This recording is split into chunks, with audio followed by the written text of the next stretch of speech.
Ahora sí. Buenas noches, bienvenidos a Templo Cristiano Central, a este tu espacio, a este estudio bíblico, a esta reflexión teológica, a esta conversación. Y yo creo que ahorita es el mejor tiempo para conversar, para platicar sobre las cosas de la Biblia, las cosas espirituales que verdaderamente nos alimentan. Y yo creo que voy a comenzar con esa escritura, ahora que vamos a ver el pasaje de Isaías 6 del 1 al 8. ¿Qué cosas te alimentan? ¿Qué cosas te nutren? Eso lo vamos a tocar en esta escritura de Isaías, capítulo 6 del 1 al 8. Yo soy el reverendo Job Cobos y soy el pastor de aquí de Templo Cristiano Central. Y para mí es un placer, un gozo estar en los martes en la noche en este estudio bíblico. Este mismo estudio bíblico lo hacemos en inglés los miércoles con la iglesia norteamericana del Axpo, en donde nos gozamos tremendamente hoy en la noche y mañana todo el día. Desde que les doy la bienvenida, tan solo aliméntese de la palabra de Dios en esta noche. Cuando estamos en los momentos más oscuros y nos nutrimos de algo que verdaderamente nos va a ayudar a nuestra alma, a nuestra mente, a nuestro cuerpo, verdaderamente resucitamos. Y eso es lo que vamos a hacer en esta noche. Vamos a tener un momento de oración. Señor, así como tocaste los labios de Isaías, así toca nuestros labios y alimentanos, Señor, con tus palabras y tu presencia. Purifica nuestras vidas, Señor, y haz que en nosotros haya una transformación, Señor. Calma nuestra rebeldía, Señor, sana nuestros pecados y alimentanos, Señor, para levantarnos en esta santidad de la cual tú quieres de nosotros. En el nombre de Dios te lo pedimos, en el nombre de Jesús. Amén. Y voy a poner la escritura de Isaías en la pantalla para que todos la podamos ver y analizar. Y vamos a verla, tal vez usted tenga alguna traducción. Aquí en la pantalla tengo la traducción del lenguaje actual. Y también puse la del lenguaje, la de Reina Valera 1960, porque pues yo que llevo tantas décadas en el Evangelio, crecí con la Reina Valera. Y hay veces que es bueno ver otras traducciones, pero hay alguien que aquí en la congregación quiera leerla. Gracias por acompañarme ustedes. Gracias por estar aquí. Alguien con, ya no digo con voz de trueno porque tenemos el micrófono ahí. Ok, ¿cuál va a leer, hermano? Reina Valera. Reina Valera. Isaías 6, del 1 al 8. Leemos la palabra en el nombre del Padre, el Hijo y el Espíritu Santo. Dice: en el año que murió el rey Usías, vi yo al Señor sentado sobre un trono alto y sublime, y sus faldas llenaban el templo. Por encima de él había serafines, cada uno tenía 6 alas, con 2 cubrían sus rostros, con 2 cubrían sus pies, y con 2 volaban. Y el uno al otro daba voces diciendo: Santo, santo, santo Jehová de los ejércitos, toda la tierra está llena de su gloria. Y los quiciales de las puertas se estremecieron con la voz del que clamaba, y la casa se llenó de humo. Entonces dije: ay de mí, que soy muerto, porque siendo hombre inmundo de labios, y habitando en medio del pueblo que tiene labios inmundos, han visto mis ojos al Rey, Jehová de los ejércitos. Y voló hacia mí uno de los serafines, teniendo en su mano un carbón encendido, tomado del altar con unas tenazas, y tocando con él sobre mi boca, dijo: he aquí que éste tocó tus labios, y es quitada tu culpa, y limpio tu pecado. Después oí la voz del Señor que decía: ¿a quién enviaré y quién irá por nosotros? Entonces respondí yo: heme aquí, envíame a mí. Gracias por esa lectura. Y comenzamos otra vez con esa misma pregunta. ¿Qué es lo que le alimenta? Porque lo que le alimenta, lo que le nutre, es lo que sale de su boca, lo que sale de su vida, lo que sale de sus acciones, lo que sale de lo que usted dice, Entonces, ¿qué es lo que lo alimenta? ¿Qué es lo que lo nutre? Y realmente estaba viendo yo a unos teólogos Miguel de la Torre, que lo estaban cuestionando porque él dio una conferencia en donde él decía que el Jesús en el cual usted cree fue moldeado por la cultura en la cual usted vive. Y hubo mucha controversia, y pues si ustedes no conocen a Miguel de la Torre, búsquelo, y él tiene muchas predicaciones, es un gran maestro de teología. Y Miguel de la Torre, al decir eso, de cómo al Jesús que nosotros proclamamos, su Jesús, es el Jesús el que la cultura le impuso o le enseñó, pero verdaderamente es el Jesús en el cual usted profesa, en el cual usted cree, es el Jesús correcto. Entonces hubo muchos los que estaban debatiendo, decían entonces todos tenemos un diferente Jesús. Y entonces, ¿cuál es el Jesús verdadero? ¿Es el mío? ¿Es el suyo? Porque todos los que estamos aquí fuimos influenciados a creer en un Jesús, el cual nos enseñaron nuestros padres, nos enseñaron nuestros abuelos, nos enseñó la iglesia, nos enseñó la cultura. Y es una pregunta fuerte. Entonces yo lo trato de enfocar de otra manera hoy. Lo que nos alimenta nos hace revelar en el Dios que creemos. Yo siempre he pensado que nosotros debemos de escuchar todas las partes, ¿verdad? Todas las partes en cuanto a doctrina se refiere. Y cuando escuchamos a todas las partes, después nosotros analizamos la Biblia, ¿verdad? Porque una de las cosas que a mí me llamó la atención cuando empecé en esto del cristianismo hace 30 y tantos años, cuando yo empecé a madurar más, empecé a escuchar personas decir, es que en la iglesia te meten miedo, y a muchas personas empecé a escuchar, americanos e hispanos, te meten miedo, que esto, que el otro, y yo dije, pero ¿de dónde escuchan esto? O sea, entiendo porque yo lo escuchaba también, ¿sí? Pero la cosa es que yo no sentía el miedo que sentían ellos. Entonces uno dice, ¿pero de dónde sacan eso? O sea, yo sé cómo lo interpretan, pero yo nunca saqué esa enseñanza de las escrituras, esas que mencionan ellos. Porque la escritura no es para eso, ¿sí me explico? Entonces acá lo que vemos es una mala interpretación, una mala exégesis de la palabra de Dios. Claro. Porque no es miedo lo que nos tiene que dar la palabra de Dios. Y por eso ahí vamos a lo que, como comenzamos hoy, que yo creo que usted nos está dando un ejemplo perfecto. Cuando alguien nos alimenta, nosotros elegimos qué nos comemos y qué no. Entonces, aprovechamos lo que nos nutre a usted, aunque le predicaban el miedo a usted también, porque sí lo estaban predicando, pero usted decidía no nutrirse de ese miedo del cual estaban enseñando. ¿Sí ve la diferencia? Sí. Entonces, y eso es lo que nosotros tenemos que hacer. La misma escritura lo dice, tomar lo bueno y desechar lo malo, que es muy importante. Entonces, ahí nosotros escogemos qué es lo que queremos que nos nutra, con qué nos vamos a alimentar. Y yo creo que ahorita ya estamos en un tiempo, especialmente en nuestra cultura, hablando de los alimentos físicos que nos alimentan físicamente.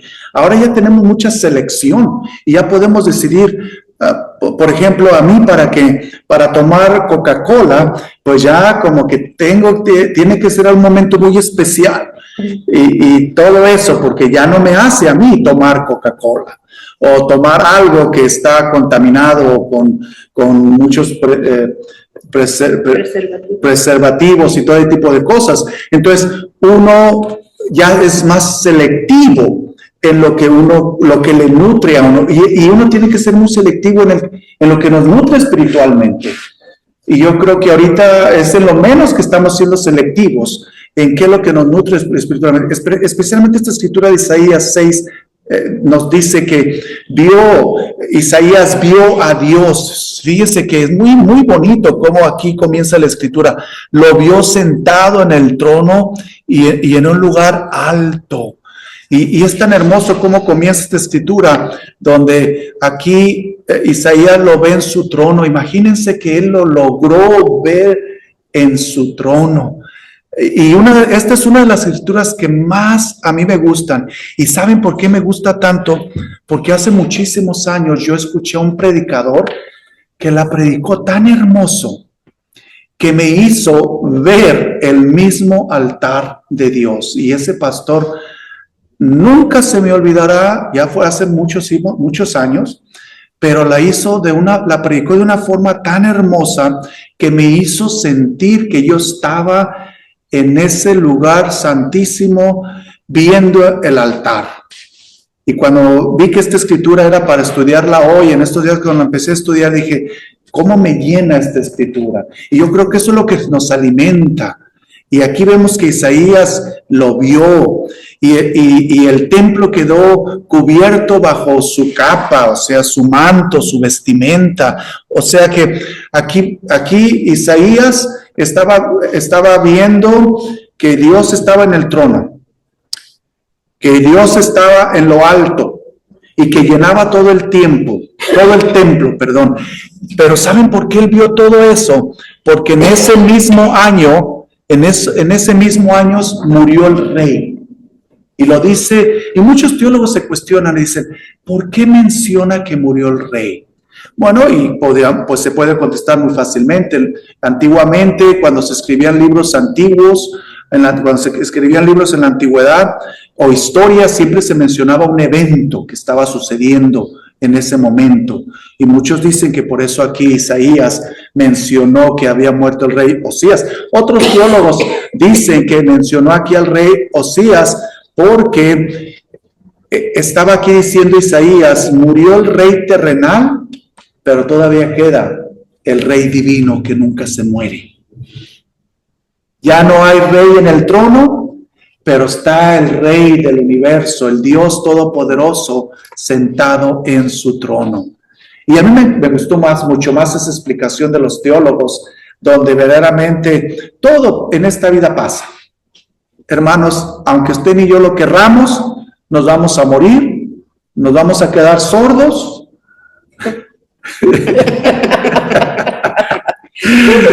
Nos va a doler hasta el mismo pelo. Hermanos, es normal. Y hay muchos de nosotros que pensamos que vamos a tener esta clase de vida toda la vida.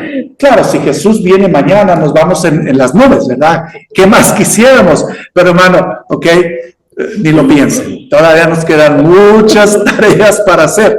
Entonces, aquí vemos que el rey Isaías vio el trono alto y vio a este Dios divino y estaba diciendo el rey Osías. Ahora, el rey Osías fue un rey muy bueno, que gobernó más de 50 años, el triste hombre. Pero el rey Osías al principio sí fue muy bueno, pero ya con los años como que entró en unirse con las tradiciones paganas y con pecado y todo eso, y empezó a abandonar a Dios, que nos pasa a todos. Con nosotros también hay temporadas de vacas flacas y vacas gordas. Cuando tenemos graneros llenos y cuando no los tenemos llenos, o sea, y cuando hay momentos de pastos verdes y hay pastos secos después. Y así pasó con el rey Osías. Pero aquí lo que comenzó Isaías diciendo, se ha terminado el reinado de Osías. Pero fíjense, muy interesante, que aquí Isaías, un gran profeta, que lo respeto, ¿verdad? Todos nos quitamos el sombrero ante Isaías, porque un gran profeta, un gran siervo de Dios, o sea, no podemos. Pero fíjense, muy interesante, de ser un gran profeta, él no llegó y le dice al pueblo de Israel, el Señor me manda para anunciarles de que viene otro rey. No. Pues yo creo que por eso era el gran profeta, por ser humilde. Ya. Él no se puso a anunciar, viene otro rey, aquí está el rey que es permanente, el rey Jehová, el Dios Jehová. Pero ahí no se puso a profetizar, todo va a estar bien, Dios va a traer otro rey como Osías y tal vez mejor como Osías. O no se puso a predicar, tú eres el siguiente Osías. O yo te unjo para ser Osías. No. Y vaya que es común eso hoy en día. Es muy común. Sin embargo, en la humildad de Isaías, canta, santo, santo, santo. Es el único Dios de Israel. Qué tremenda santidad, humildad de Isaías. Y yo iba a predicar esto el domingo, pero no lo dije. ¿Ustedes creen que Dios quiere que seamos felices? Tiene que. ¿Usted cree que Dios quiere que seamos felices? Sí. En ningún lugar en la Biblia dice que Dios quiere que seamos felices. No. En ningún lugar de la Biblia dice que Dios nos va a hacer feliz. Pero sin embargo hace cosas para nosotros, para quitarnos ese pesadumbre que tenemos y ser felices. Pero en ningún lugar en la Biblia dice que Él desea que seamos felices. Ahora, también que la felicidad, cuando nos la vemos con ojos terrenales, es subjetiva. Claro. Porque ¿qué es la felicidad? Dependiendo. La felicidad para usted puede ser algo diferente que para mí. Por ejemplo, hay gente que podría considerar que ser ciego es una tristeza horrible y que no hay felicidad en eso. Claro. Pero para mí es una cosa divina. Y a lo que yo quiero llegar es de que Dios nunca en la Biblia dice o nunca le dijo a nadie que querían que fuéramos felices. Pero sí Dios dijo, y lo dijo en esta escritura, que Él quiere que seamos santos. Dios quiere que seamos santos. Y Dios lo dice claramente, sed santo porque yo soy santo. Él no dice ser felices porque yo soy feliz. Entonces aquí el profeta Isaías dice que todos cantamos ese corito que nos encanta cantarlo, santo, santo, santo. Y yo creo que es tan hermoso aquí como lo pone Isaías, Dios del universo.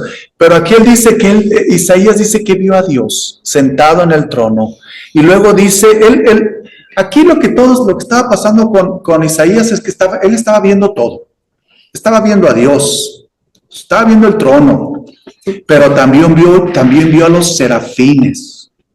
Y los serafines, si ustedes estudienlos un poco, serafines eran víboras, eran monstruos. Y fíjense lo que aquí como lo ven. Y yo creo que es bueno decirlo, porque a veces que nosotros, hermanos, antiguamente, si usted lo estudia, incluso los judíos, las víboras no son algo de maldición. Incluso las víboras en la mayoría de las culturas, otras religiones también se ven como sagradas. Entonces aquí los serafines eran víboras con alas. Eran monstruos.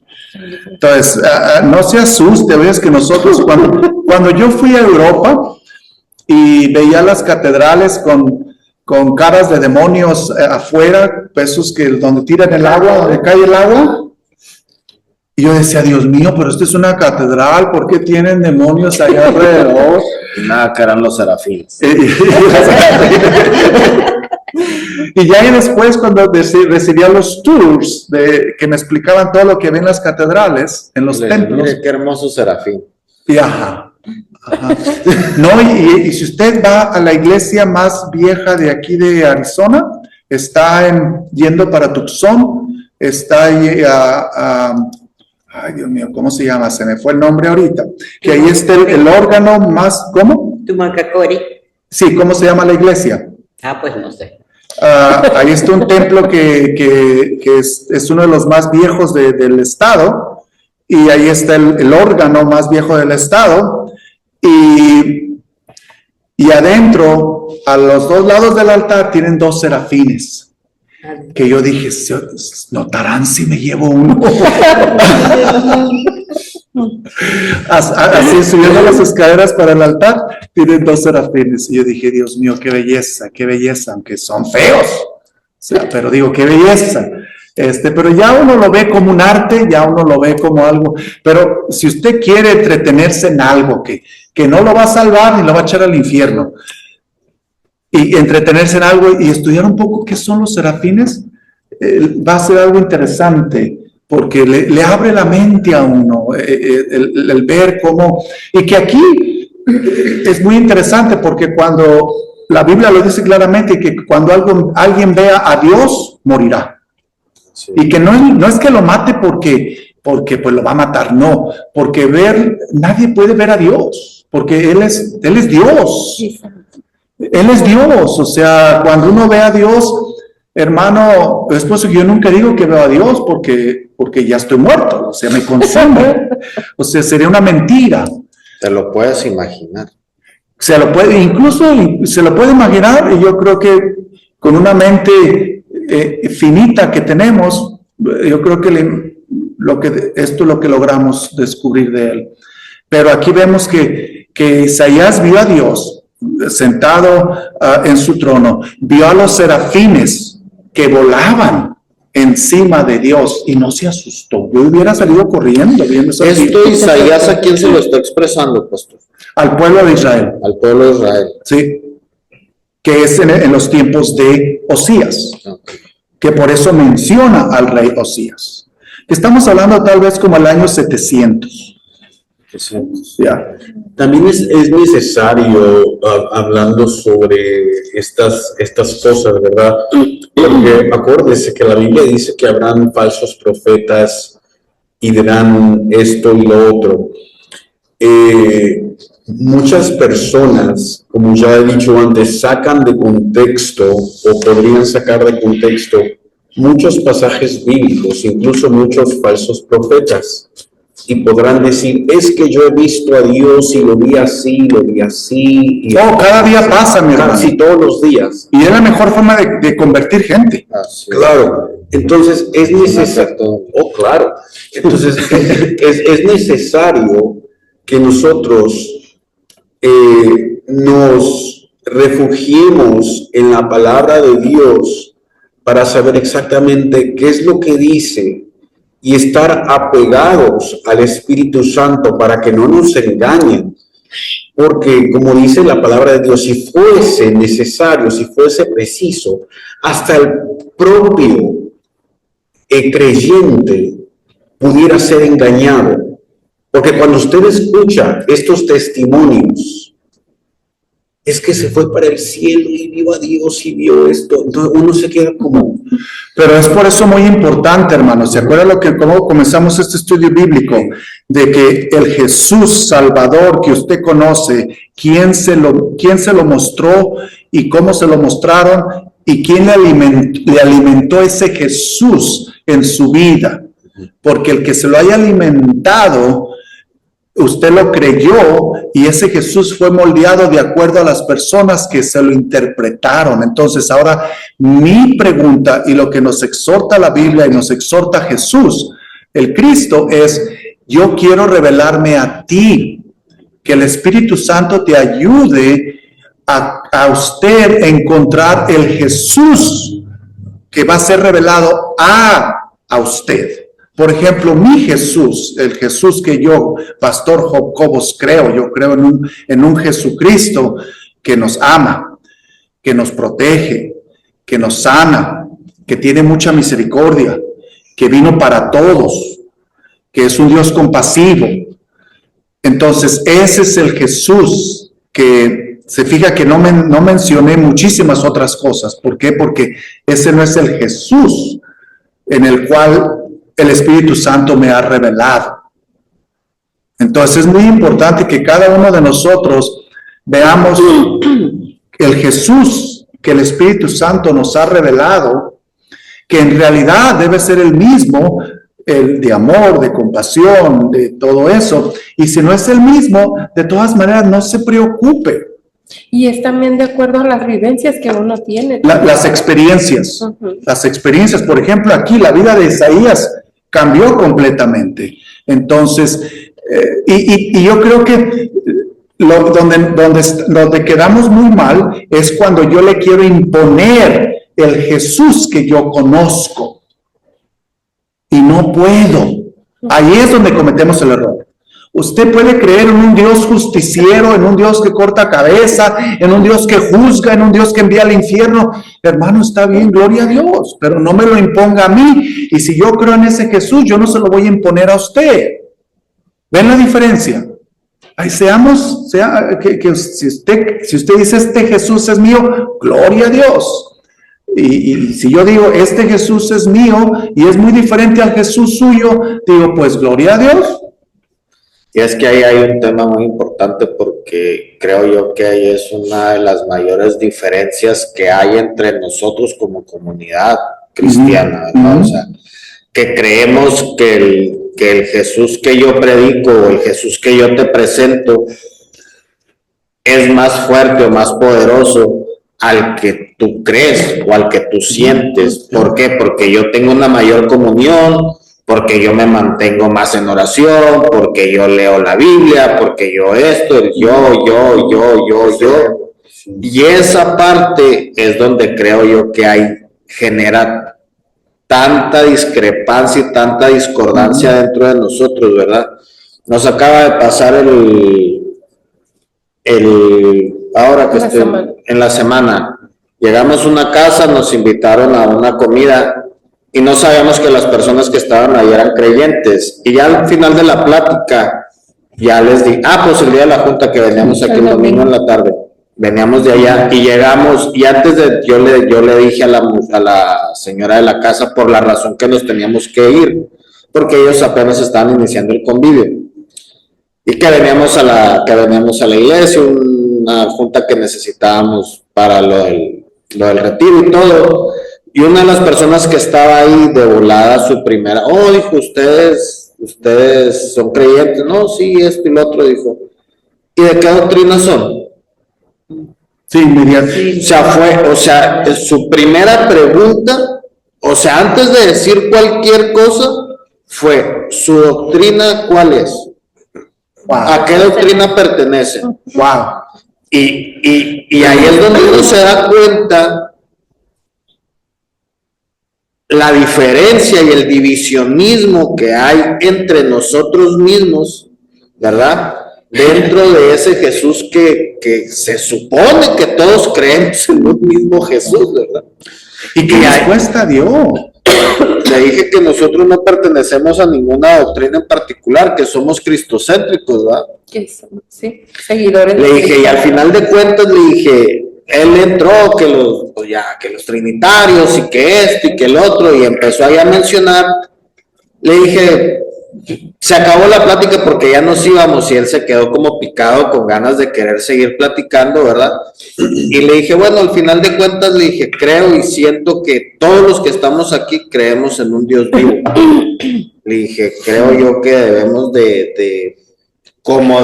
tener eso muy claro, ¿no? O sea, y me llama mucho la atención que esa es como nuestra carta de presentación como cristianos. Sí, porque la otra señora dijo, yo soy, ¿cómo se llama? Pentecostal. Y a mí eso se me hace muy triste que hay esa parte de división entre nosotros mismos, de decir, como yo creo en esto, yo soy más fuerte que tú, o yo tengo una comunión más fuerte con Dios que tú, o porque nosotros hacemos esto, tú no vas a sentir a ese Dios que yo siento porque no lo veneras o no lo alabas o no lo adoras de la misma manera que yo lo hago. Y de hecho lo dijo la señora que es pentecostal, dijo, si todos somos cristianos los que estamos aquí, dijo, y la que estaba la que tenía el convivio es con la que yo trabajo, ella no es cristiana ni nada, es católica, y dijo, y ya la tenemos bien agarrada, pronto la vamos a tener que traer. Yo empecé a reír porque dije yo, yo creo que es la que más está con Dios de todos los que estamos aquí, dije yo, porque ella tiene su necesidad muy fuerte con su niña y ella, aunque no se lleva en una iglesia, sé que ella habla mucho con Dios, sé que ella tiene su comunión con Dios a su forma, como todos la tenemos. Y es por eso que es muy importante definir y no enojarnos cuando nos digan que el Jesús en el cual creemos ha sido influenciado a través de la persona que nos lo enseñó o la cultura que nos lo enseñó, y que no nos dé pena, que no nos dé coraje, pues es parte de, o sea que alguien lo aprendimos por osmosis, no, alguien nos lo enseñó. Entonces, lo que aquí enseñamos en templo a un Jesús que salva, que es amoroso con todos, que es compasivo, que nos llena el corazón, nos nutre, nos protege, nos alimenta, y me gusta mucho como usted lo dijo, que a través de las experiencias, que eso es lo que Isaías estaba teniendo aquí, una experiencia con Dios. Lo vio sentado en el trono, lo vio a los serafines, y fíjense que él describe todo lo que estaba viendo, dice que estaban volando alrededor del trono de Dios, y que describió completamente cómo estaban los serafines y qué hacían con sus alas, y qué es lo que, y fíjense que no tan solo Isaías vio, que nosotros, hermanos, yo veo todo. Yo soy a mí no se me pasa absolutamente nada. Yo tengo una visión que, Dios mío, no, ya ves que me sorprende. Yo soy muy observador. Es de que yo observo los movimientos, sus expresiones. Yo, hermano, le digo, pero aquí estaba Isaías metido, observando completamente todo lo que estaba pasando en el santuario. Cuando usted venga al culto, observe todo lo que está pasando. Si ustedes se fijan, la hermana Juanita dirigió el culto el domingo. Yo decía, qué bella se ve. Mira, y dirigió el culto de una manera tan hermosa, pacífica, centrada, concisa, las palabras correctas. Y usted también dirigió el culto de una manera excelente, el cual lo corté y lo puse solamente en el video para que vieran solamente cómo usted leyó el Salmo y hizo su pequeña explicación. Entonces, cuando nosotros vamos al culto, todo nos alimenta, todo nos nutre en forma positiva en el culto. Es por eso que es muy importante tener los ojos bien abiertos. Aquí Isaías tenía los ojos muy abiertos, viendo todo, y luego vio todo lo que estaba pasando, pero también escuchó. Fíjense en el versículo 3, que dice, con voz fuerte se decían uno al otro. O sea que Isaías no tan solo fue de mirón, que no tan solo estaba viendo, descubriendo, sintiendo viendo esa experiencia con su vista, también la escuchó. ¿Se imagina que él se hubiera quedado atorado ahí viendo a los serafines y viendo que eran víboras y se las iba a empezar a matar porque eran víboras? O empezando a decir, wow, estas son del demonio, pues no deben de estar aquí. No.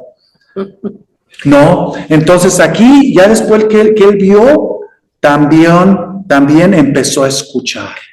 Y hermano, déjeme decirle, yo tengo también un oído que yo puedo escuchar las 4 conversaciones de las que estén ustedes hablando, y sí las escucho.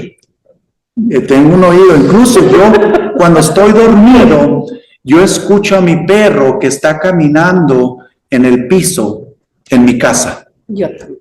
O sea, hasta cuando eso. viene hasta la puerta, sí, la escucho, las patitas se oyen. Sí. O sea, uno tiene el oído bien afinado. Entonces aquí Isaías vio y escuchó. Una de las cosas que a mí me parece interesante es, hablando sobre otro de las cosas,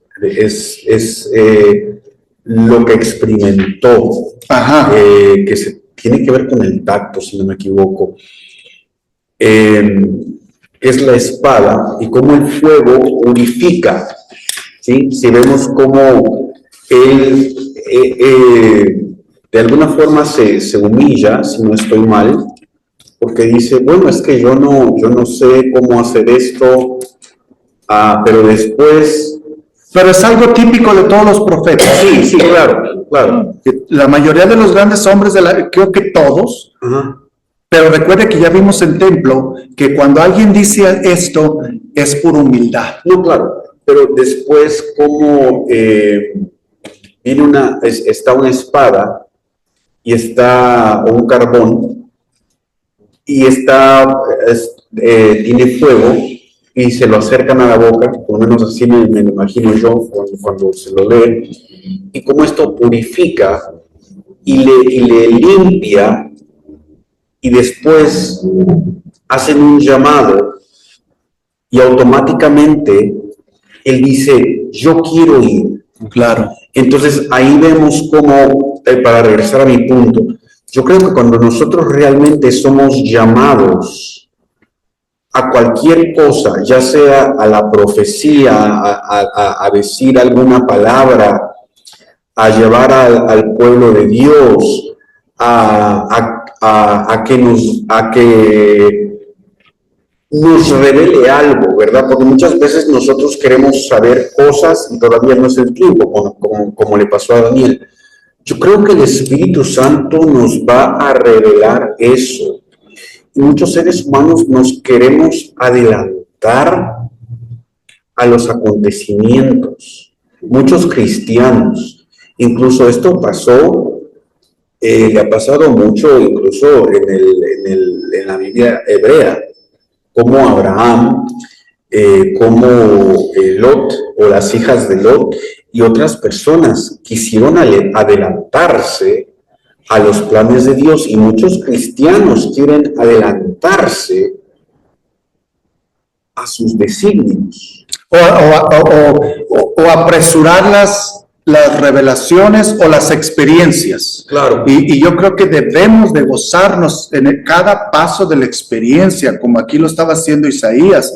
Isaías vio, Isaías escuchó, y también, como usted lo dijo, ahora Isaías le tocaron sus labios, que es algo muy importante, porque aquí está sucediendo todo. Aquí está la vista, el escuchar, el tacto, que le tocaron sus labios, que por eso lo estoy haciendo la referencia, y yo creo que ahí está, ¿qué te alimenta?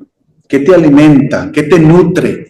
Y aquí él estaba siendo limpiado de todo, porque recuerda que lo que contamina al hombre es lo que entra, no lo que sale. Entonces aquí él fue tocado. Entonces aquí el profeta estaba teniendo una experiencia total con su visión, con su oído, con su tacto y también con su nariz. Claro, porque a pesar que no lo dice, el fuego muchas veces llega a tener un olor. Claro. Sí, claro. Cuando usted va afuera o cuando nosotros encendíamos la chimenea. No, fíjese, lo dice en el versículo 4. Dice en el versículo 4, dice, mientras ellos alababan a Dios, temblaban las puertas del templo y se llenó de humo.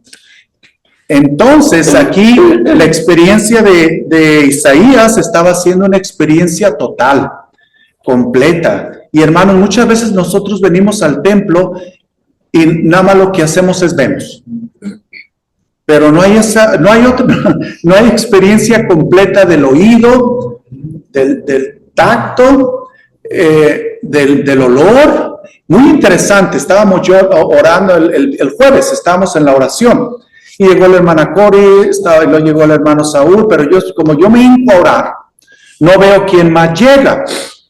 Pero estaba yo orando y ya media hora pasó y me llegó un olor. Y dije, ya llegó la hermana Juanita. O sea, yo sin abrir mis ojos, yo orando, dije, ya llegó la hermana Juanita, porque le reconozco la loción de la hermana Juanita. Entonces yo creo que nuestras experiencias espirituales, Dios nos muestra muchas cosas a nuestro alrededor, nos habla a través de muchas cosas que se están escuchando. ¿Y qué hacemos en templo? ¿Qué hacemos palpable con la mano que sentimos cada domingo? Que lo palpamos. La Santa Cena. La Santa Cena. Pues por eso que la tomamos todos los domingos, porque es algo que lo palpamos con nuestra mano, lo sentimos, y hay ese momento esos 5 minutos tan sagrados donde usted sostiene el pan y sostiene el vino, y usted dice, este es el recordatorio de lo que Dios ha hecho por mí. Entonces aquí hay algo especial en lo que está pasando, que volviendo a lo que dijo nuestro hermano Daniel, después que pasó toda esta experiencia de que Isaías vio, Isaías escuchó, Isaías se le tocaron sus labios, Isaías olió que el humo y que las puertas del templo temblaban. Entonces ahí le dio miedo. Y le dio Los miedo a serafines, Ajá. o sea, ¿qué papel juegan aquí? O sea, porque en la descripción que da dice, y voló hacia mí uno de los serafines, teniendo en su mano un carbón encendido tomado del altar con unas tenazas. O sea, como que el serafín fue el instrumento que Dios usó para que él viviera esta experiencia. Claro, Sí, le hago esta pregunta porque ahorita dice que estudiemos lo de los serafines. Sí. Yo no tenía ni idea de los serafines. ¿No? Yo tenía como... Pero, o sea, aquí te deja muy claro que al menos en este pasaje juegan un papel importante en cuanto a la experiencia que vivió Isaías, ¿verdad? O sea, en la descripción que da. Muy interesante que usted dice eso. Y es por eso que si ustedes se fijan, en nuestra iglesia tratamos de hacer un poco de ritual. Y aquí estamos viendo que todo está sucediendo en el templo. Y en el templo había rituales. Y hay veces que nosotros ya no seguimos tanto ritual.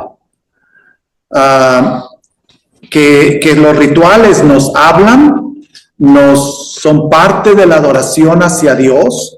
Y aquí eso es lo que está pasando, todo lo que está pasando en la vida, en el llamamiento, podríamos decir, porque es el llamamiento de Isaías, está entrelazado, entretejido en un ritual.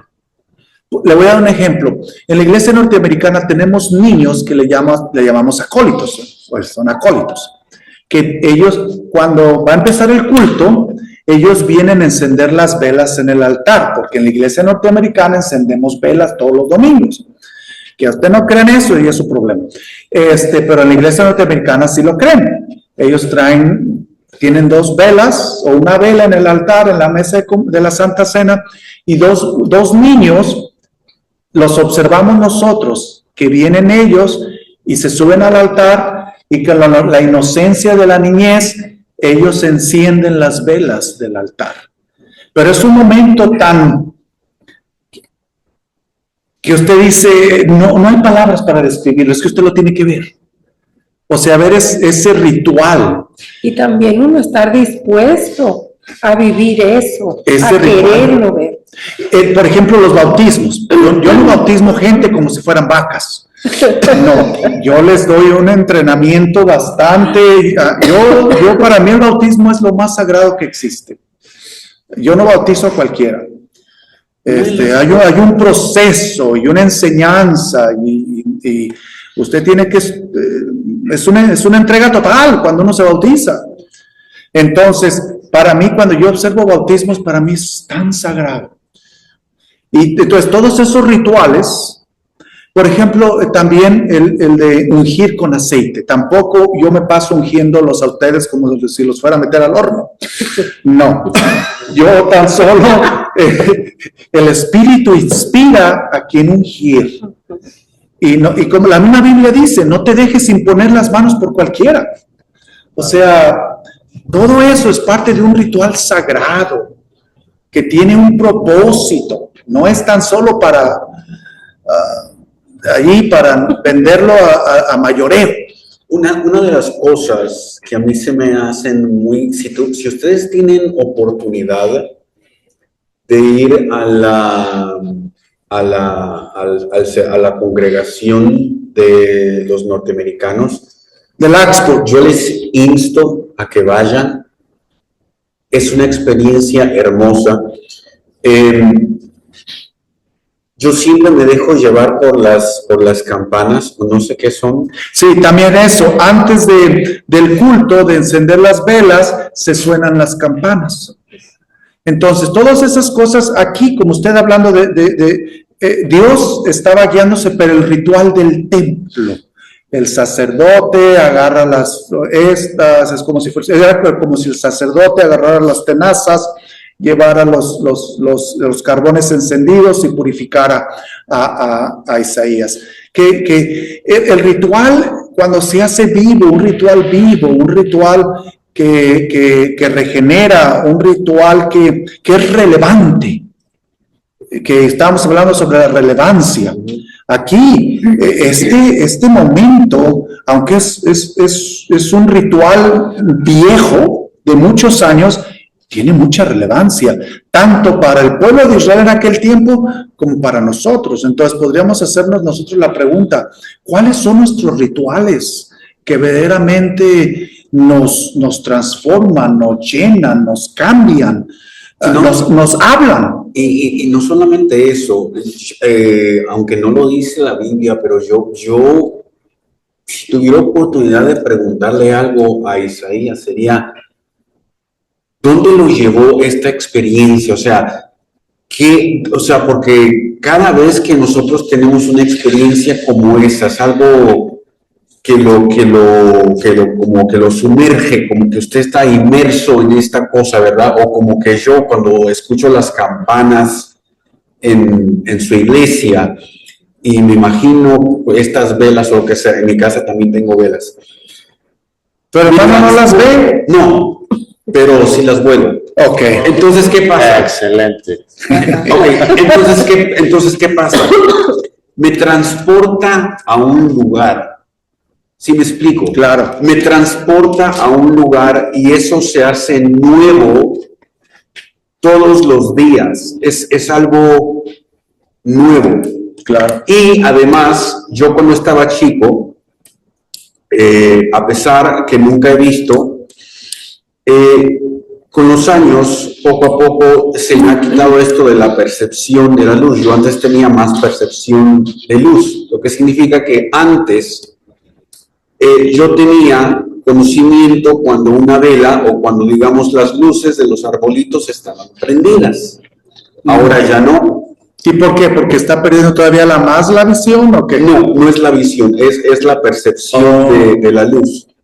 Entonces, pero sí, como le digo, cada de estas experiencias hace que uno, como usted, por ejemplo, las campanas lo pueden volver a su niñez o lo que sea. Entonces, cada una de estas cosas lo remontan a algo y lo rejuvenecen de cierta forma, lo ponen en los pies en el piso, aterriza a usted como ser humano. Claro. El tiempo ya se nos fue, el tiempo verdaderamente ya se nos fue. Alguien que diga sus últimos comentarios para cerrar, porque ya el tiempo se fue. A mí me gusta mucho de que está escribiendo el momento donde todo el templo se llena ¿De humo? de la ropa. Sí. O sea, veo todos estos programas donde cantan y las escenografías que les ponen, y cuando les hacen esos vestidos grandes y los cuelgan hasta arriba, y cómo se llena todo eso y empiezan a poner el humo. Entonces realmente pues es un ritual, ¿verdad? De la música, sí. De las notas, escenografía. La escenografía.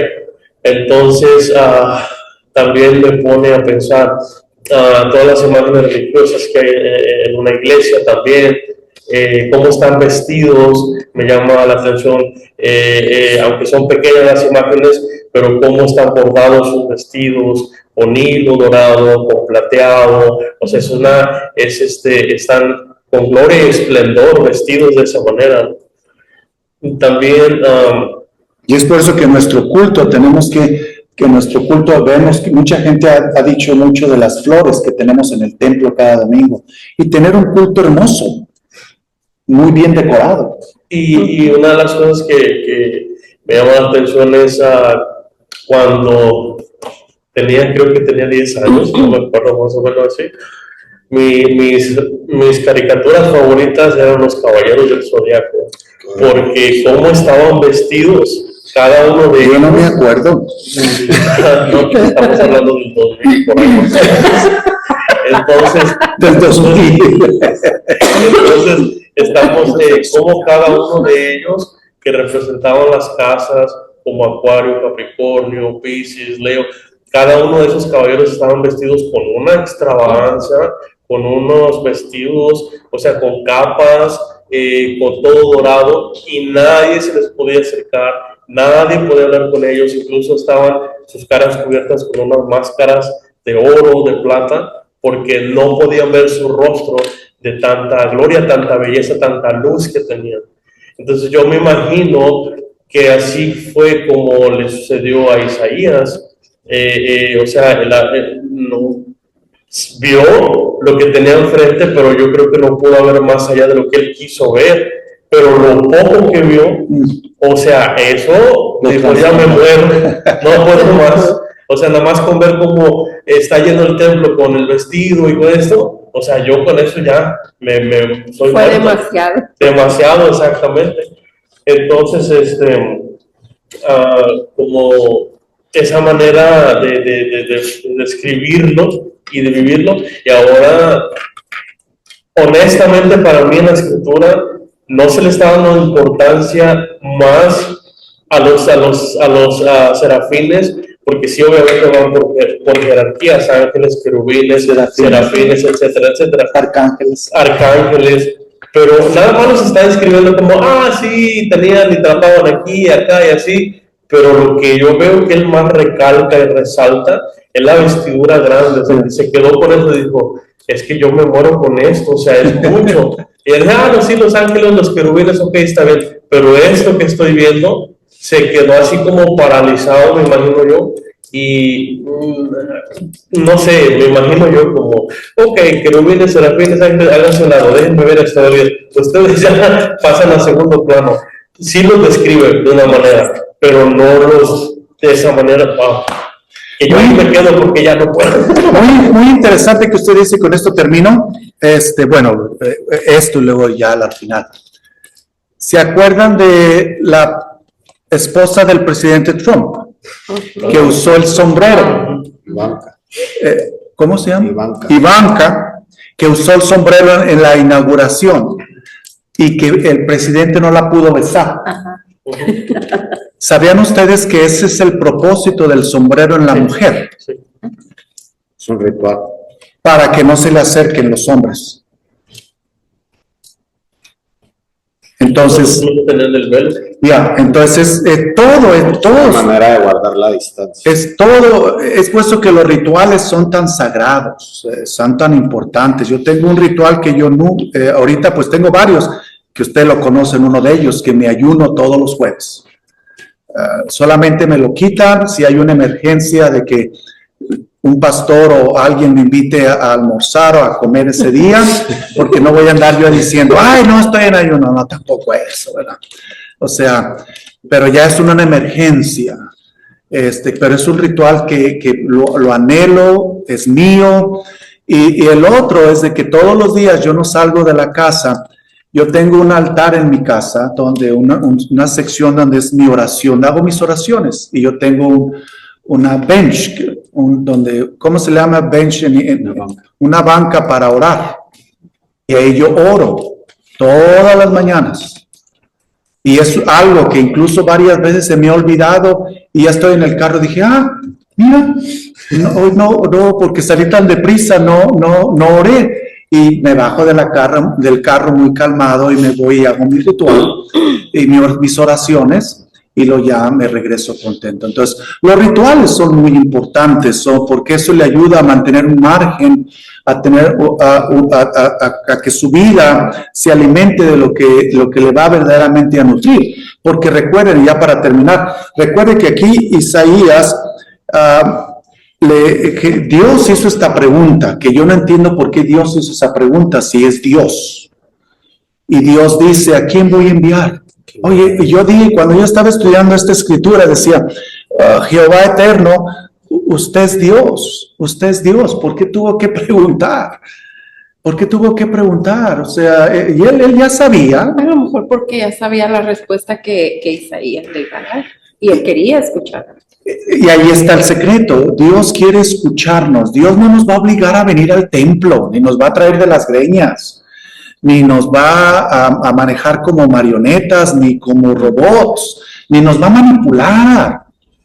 Dios siempre nos hace la pregunta universalmente y dice, me pregunto quién querrá hacer esto, me pregunto quién querrá cocinar en el retiro. Me pregunto quién querrá predicar el domingo, me pregunto quién querrá enseñar a los niños. Entonces Dios pone esa pregunta, pero como usted lo dijo también, sabiendo que ya hay alguien preparado para responder. Y aquí ya había alguien preparado para responder. Pero Dios siempre ha hecho este tipo de preguntas. Entonces, Él sabe muy bien, por ejemplo, vemos que la primera persona que le hace estas preguntas es Adán. ¿Dónde estás? Luego, a Caín. ¿Dónde está tu hermano? ¿Dónde está tu hermano? Entonces, vemos estas preguntas porque quiere tener una conversación con nosotros. Él sabe, como lo dijo Isa, quiere tener una conversación con nosotros. La cuestión es por qué nosotros no queremos hablar con Él. Hermano, pero no es tan solo no queremos hablar con Él y con eso termino. No queremos hablar con Él, no queremos hablar con nadie. Sí. Cuando alguien viene y nos dice, ¿cómo está hermana Cori? La hermana Cori, yo bien feliz, pero tiene fuego por debajo de los pies. En vez de decir, mire pastor, me está yendo de fuego, de infierno por los pies. ¿Sí me entiende? Hablar con la verdad, verdaderamente decir cómo nos sentimos. Y la mayoría de nosotros nos quedamos callados y no queremos decir cómo nos sentimos. Entonces aquí Dios hace la pregunta, ¿a quién voy a enviar? ¿Y quién será mi mensajero? Y inmediatamente Isaías responde, porque Isaías ya estaba listo, ya había visto, ya había oído, ya había tocado, ya había olido, ya estaba listo, porque Dios no llama a alguien y luego nunca lo prepara. Dios ya lo había preparado. Entonces aquí el Isaías responde, envíame a mí, que yo soy tu mensajero. Vamos a despedirnos en oración. Gracias por estar con nosotros, gracias por estar en este estudio bíblico. Déjenos sus comentarios, déjenos saber cuánto este estudio bíblico le ha dado bendición. Vamos a orar. Señor, te damos gracias por este estudio bíblico. Gracias, Señor, por lo que hemos visto. Hemos escuchado, hemos olido, hemos tocado, Señor. Y ahora, con todo eso, Señor, podemos responder, envíanos a nosotros, a amar, proteger, a liberar. En el nombre de Jesús, envíanos a alimentar a otros de ti. Amén, amén. Que Dios me le bendiga y nos vemos la siguiente semana.